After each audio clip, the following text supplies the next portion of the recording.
While she ambled under the light of the alley, teetering along the drainage ditch, Alma took long, measured drags on her cigarette and held the smoke in her lungs until her chest was on fire. Then she released it through her nose in two wispy clouds that filled her vision like a misty dream and rose up and over her, out into the night. Stifled by the narrowness of the alleyway, she drifted toward the street. The fluorescent lights, infinitely brighter there, temporarily blinded her, and she sucked in air and smoke with an exhausted groan. Her head spun for the first time that night, but she ignored it and sauntered on gummy legs to sit on the curb. She had not even noticed the man watching her from the corner until his obnoxiously loud catcalling forced her out of her trance. "Yo, miss! Hey, yo, miss!" He was very forward and started moving closer the moment they met eyes, as if her glance was an invitation. "You got a nice fat ass." It was not clever or flattering in any way. She grunted and rolled her eyes in disgust, exaggerating the expression as much as possible so that he might feel ashamed. She climbed back to her feet, turned away, and took another drag on her cigarette. He was not deterred. "I got something for you. You ain't never seen a snake like this." She spun at him, her voice a vicious growl. "That's how you want to come at me? That is so disrespectful." He seemed surprised, which only made her angrier. "Get your life," she snarled. "Shit, girl, you in my city. Who the fuck are you?" She immediately regretted the phrasing once it left her lips because she did not really want an answer. A pair of street-facing double doors crashed open, startling her, and a group of people piled out onto the sidewalk. Rocky's voice rang out over the chatter, and Alma thanked God for their timely arrival. "She's going where? Tell that bitch to get me some nuggets." "We're fucking leaving." Cherry stumbled out behind her on bare feet, her shiny heels dangling from her fingers. They laughed and met Alma on the sidewalk. The man that had been harassing her hung around by the mouth of the alley, staring dumbfounded at the three of them.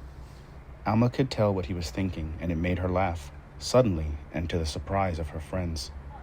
"Hold up, you a man?" His voice was so loud that she was sure that anyone within a 2-block radius could have heard it. "You're a fucking tranny?" The word was spoken with such indignation as to make it a curse. But Alma was not offended. She looked at her friends and immediately exploded with laughter again. Her cigarette dropped to the concrete, and one of them had to stop her from picking it up. The man shouted and cursed, but it only encouraged her. "Boy, please," she giggled. "You came at me. I thought I had a nice fat ass." Raphael and the others had come out by now too, and her friend was already grabbing at her arm because he knew her and because he was expecting an altercation.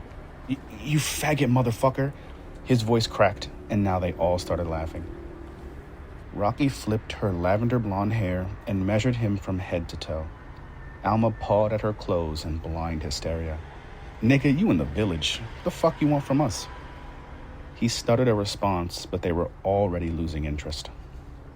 "Let's go. I want a beef patty from that deli before every bitch out here makes a line around the block." Daniela started walking up the street, and the other girls followed. "We're gonna have to take a cab home, too. I can't do the subway in these heels." The man followed a ways behind them and kept saying things, but his words could not penetrate their shields of indifference. "Raph, how many people did you fuck tonight?" Alma teased with a malicious grin, dodging his swift backhand and knocking into a still tender Kendra who squealed and cried. The man following them was growing bolder in their shadow, and they stopped ignoring him when he started making threats.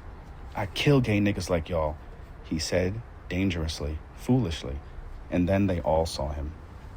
Rocky put on her velvety face mask and crouched low to the ground. "Don't try us, mister." Before he could say anything, the snap and glimmer of her knife drew his caution. "You fucking with a couple banjee bitches now." The other girls started giggling again, but Rocky remained deathly serious, and she did not move a muscle. She did not even blink. The man backed away from the intensity and, ashamed of his weakness, screamed at the peak of his lungs, "Fuck y'all!" Then he marched back down the road. A few other people exiting the club had heard the exchange and spat at his feet when he passed them. He ended up crossing the street and shadowboxing before disappearing behind a row of parked cars. Rocky's knife vanished as seamlessly as it had appeared, and they started up the street again. Alma gawked up at her, the taller woman by far, baffled by a magnetism of attitude and gall, of beauty and style, and she fell completely silent. When the girls started teasing each other about who was to blame for the man's revelation, she turned away to gather herself. Most of the stores had closed by then, and the buses had stopped running as frequently, but the night was still young to them. Without a word between them, they made a plan to seize it with every bit of fervor that they could muster.